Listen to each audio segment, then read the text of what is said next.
We're here just north of Johannesburg, 6,000 feet up in the high veld for the final and 15th round of the 1983 World Championship. So the circuit, which usually hosts the opening round of the Grand Prix season, is for the first time in its history hosting the final round.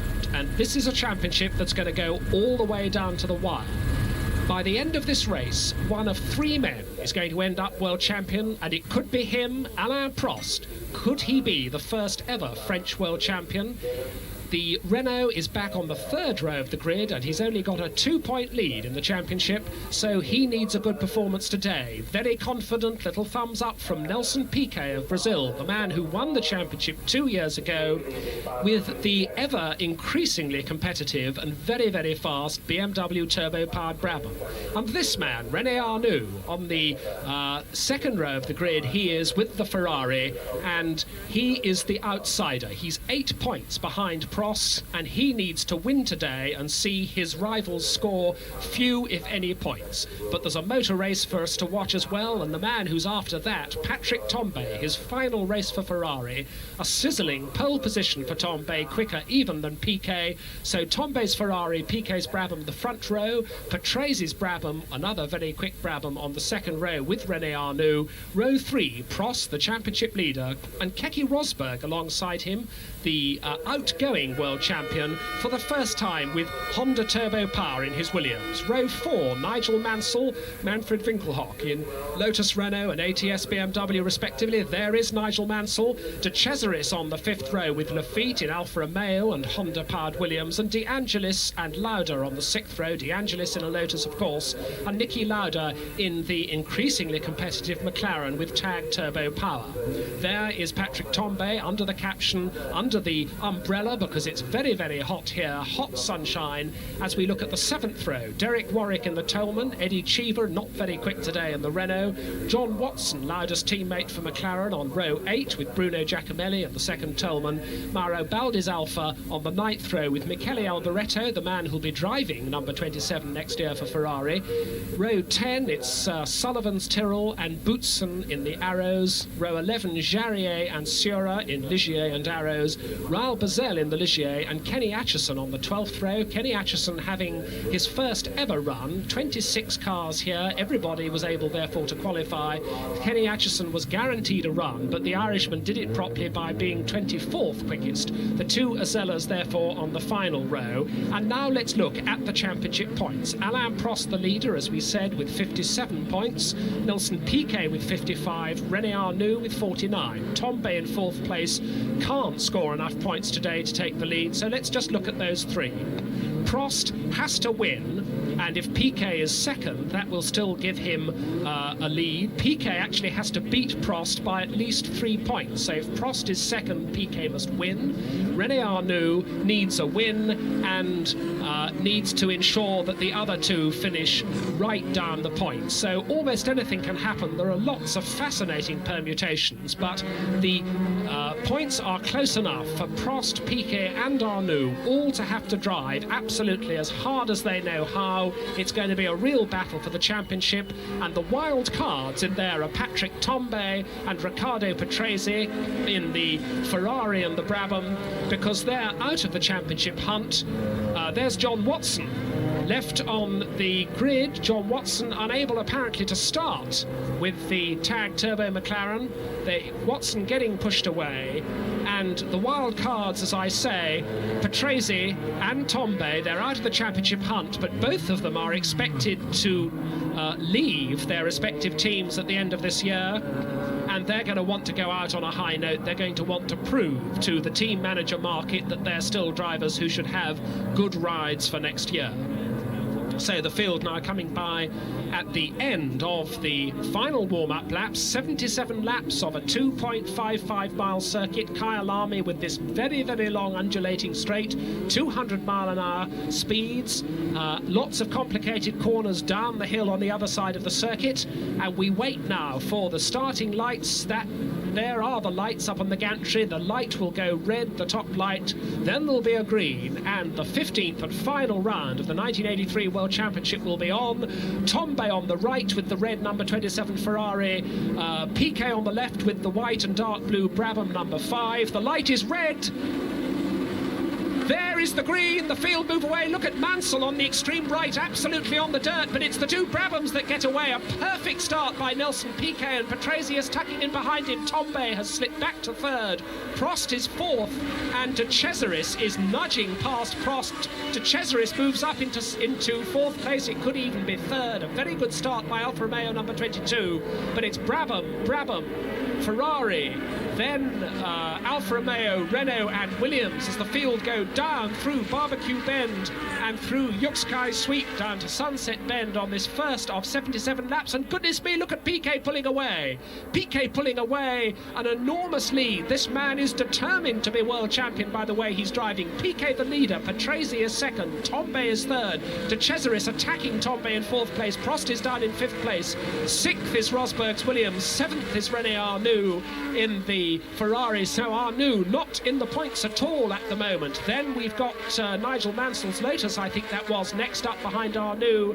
Then the yellow ATS of Manfred Winkelhock, and already coming up the hill and round onto the long straight to complete the first of 77 laps. The two Brabhams pulling away. Still Tombe is third, De Cesaris fourth and Prost fifth.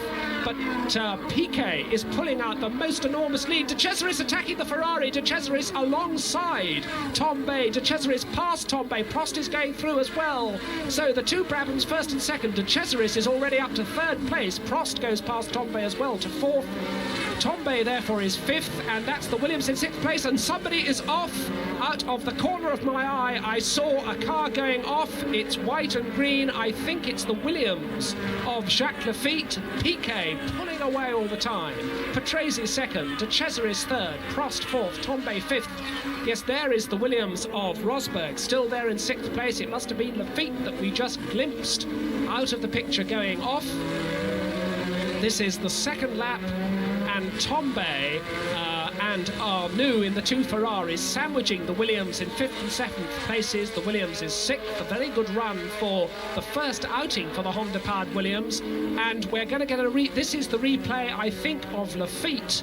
Watch for Jacques Lafitte. Yes, he's way sideways off the track. He's on the dirt. Jacques Lafitte has a very short first run with the Honda turbo-powered Williams. He's all right. He's in there wrapped up in catch fencing, but we understand that Jacques Lafitte is completely unhurt, and already we're on lap 3 of the 77, and I can't believe the way Nelson Piquet is running away with this race.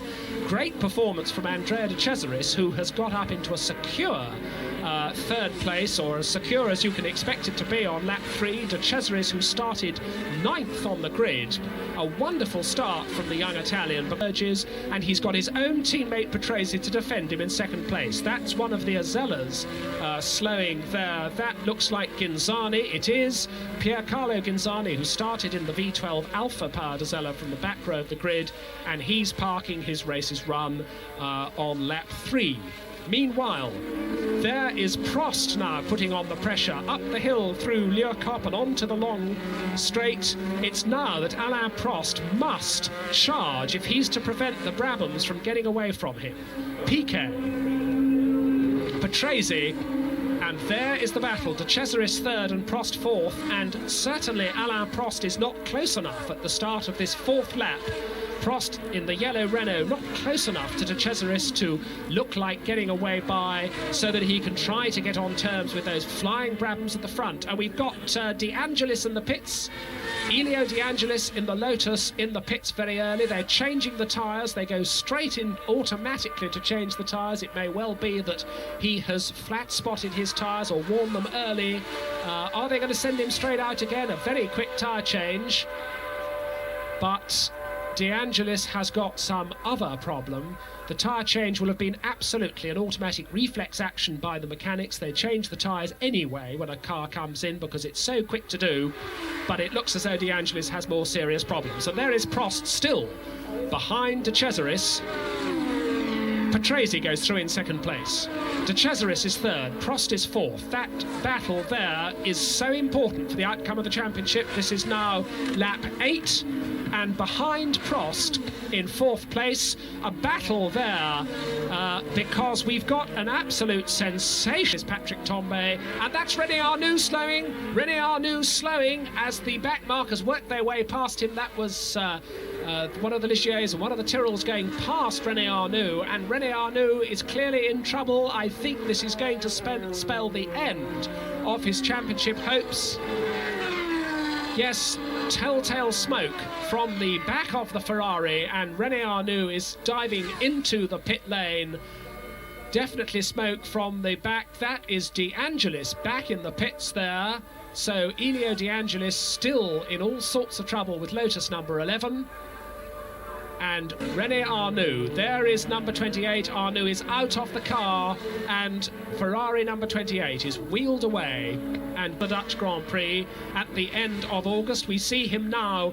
That's where he did it. He did it on sheer power, down the long pit straight, up the inside. There was nothing that Alain Prost could do about it. Prost just takes up his line behind Lauda, and Lauda is able to pull away, as you see. Pulling, in fact, visibly more and more every lap away, and closing. Lauda is closing on that second man, Patrese. Just as we thought, he is going quicker and quicker, and Niki Lauda in third place is now closing on Riccardo Patrese in second place.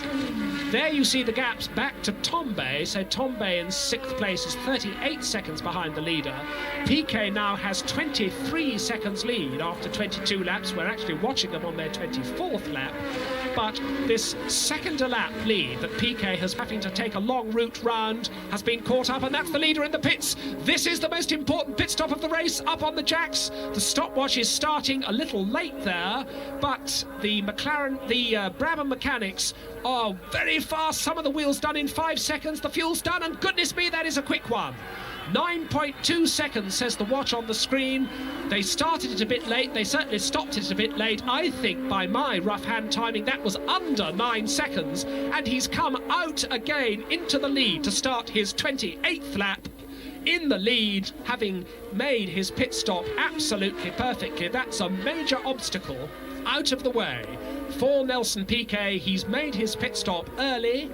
Obviously the Brabham strategy was, if Piquet was in the lead with a decent lead, let's get the pit stop out of the way as early as possible. So on lap 28 of the 77, he is out ready. So as Patrese goes away in second place, this is Niki Lauda's routine stop. We start the stopwatch now because he's stationary there.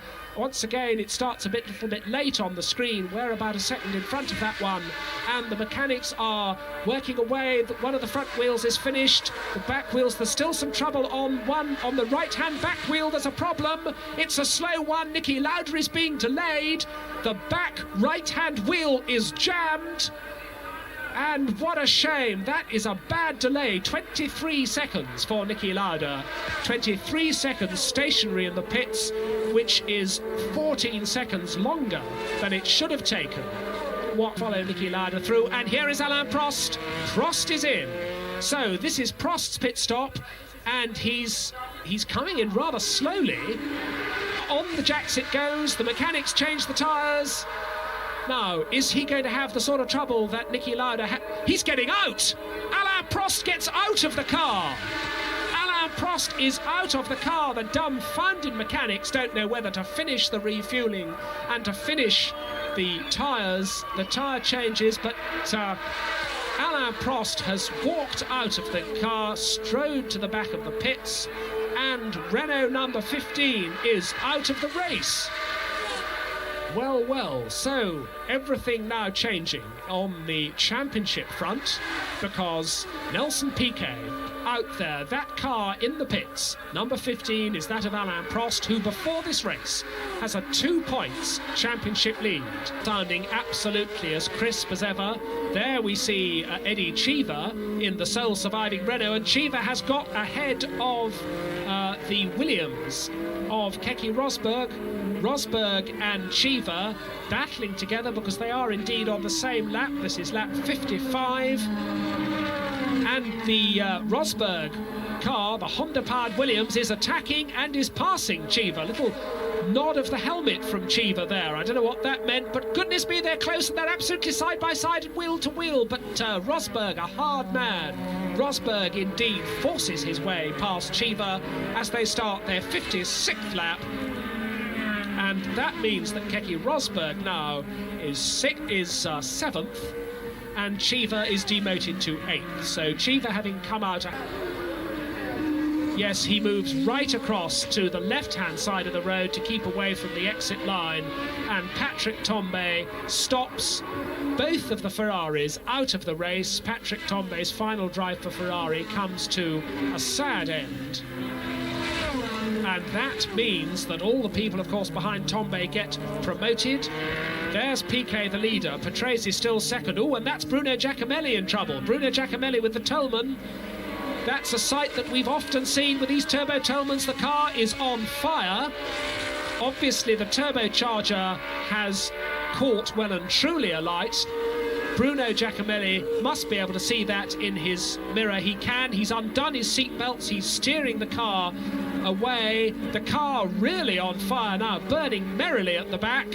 And still Bruno Giacomelli wants to get it away from the corner and wants to get it out of the way. Yes, he now gets it away from Leocop, over to the right-hand side of the road, off the racing line, and only now does Bruno Giacomelli climb rather nonchalantly out of a car that is well and truly on fire. The marshals absolutely dousing the back of the car with fire extinguisher fluid, which is making the whole circuit covered in a curtain of white smoke. Everybody blasting their way through that smoke. There is Niki Lauda. Niki Lauda in third place with number 8. And I think Piquet's going to yield the lead. Mansell has already gone by and Piquet has yielded the lead. Nelson Piquet drops back to second place. He has waved his teammate Riccardo Patrese past into the lead. A long way back after his pit stop. Nigel Mansell ahead of leader Patrese. Still all that smoke from the burning Tolman of Giacomelli, and there the gap, 0.3 seconds between Piquet. That was when the lead changed. That's 5.5, or is it 6.6 seconds for Lauda, but it's a lot less than that. Lauda laps Cheever. Once again, that distinctive little wiggle of Eddie Cheever's crash helmet. But Lauda now has Nelson Piquet ahead of him, and Piquet in second place is being caught very, very fast by the McLaren. Now, Piquet will have worked out exactly what's going on with the help of his pit signals. Is he going to try and defend the Brabham 1-2 by keeping the flying Niki Lauda behind him? Or is he going to, who takes the World Championship as well, up to the finish line? And there is the checkered flag for Riccardo Patrese. Derek Warwick comes over the line to finish 4th. There is De Cesaris, who takes second place. And where is the man who's going to take third place and the World Championship? Where is Nelson Piquet of Brazil? We wait for him. Here he comes. The Brabham mechanics run jumping into the road. Nelson Piquet takes third place, which doesn't matter at all. What does matter is that he's got 4 championship points, and Nelson Piquet is the 1983 world champion by just 2 points. There's Eddie Cheever taking the flag. He's going to be 6th. Nigel Mansell comes home, but now Nelson Piquet with his left hand clenched in a victory salute. It may only be third place for Nelson Piquet, but what a disciplined race he's run. He could have kept charging and risked mechanical failure. It's happened to him before with Brabham, but with 2 recent wins under his belt, remember Nelson Piquet has won the last 2 Grand Prix before this one, Piquet wanted to be sure, and there's the man who was sure of victory. Patrese comes home. More plaudits from the Brabham mechanics, and the official result, 9.31 was the gap between Patrese and second man De Cesaris. Almost 22 seconds behind his teammate was Piquet. In third place, Warwick, Rosberg and Cheever, all of them lapped in 4th, 5th and 6th places. So once again, Derek Warwick scores championship points for Tolman. And what a splendid debut race for the Williams Honda, which was the first Goodyear shod finisher, and the Goodyear tyres not particularly happy today on the Kyalami circuit. The Michelin tyres certainly doing much much better. So Rosberg serving notice with that 5th place that for next year the Williams Honda Turbo is going to be a very competitive combination indeed, with Keke Rosberg in the cockpit. Now the crowd all storming all over the road, not quite the sort of scenes we were seeing at Monza last month, but nevertheless the South Africans enjoy their motor racing enormously, and they're delighted to see Nelson Piquet coming home as the new world champion, and he is going to be crowned on South African soil. That's Patrese coming in too. Here we have the final championship points positions, and as I told you, 2 points is what it's taken for Nelson Piquet to take the World Championship from Alain Prost. 10 points down behind Piquet is the unfortunate René Arnoux, who you remember retired very early today. Patrick Tambay also retired. Neither of the Ferraris finished today. Tambay is 4th in the World Championship, and Ferrari are Constructors' Champions for the year. So already on the winner's rostrum, the champagne is being sprayed for the first 3. Piquet is up there not only because he's 3rd, but of course because he is, for the 2nd time in his career, champion of the world. So Patrese standing on the highest part of the rostrum, on the right to Cesaris, and now the crowd are cheering for Nelson Piquet to get the laurel wreath, which means that he is the motor racing champion of the world. It's been a great late season charge for Nelson Piquet. He started off with a win at Brazil, he's ended it world champion, and he will start 1984 carrying number 1 on his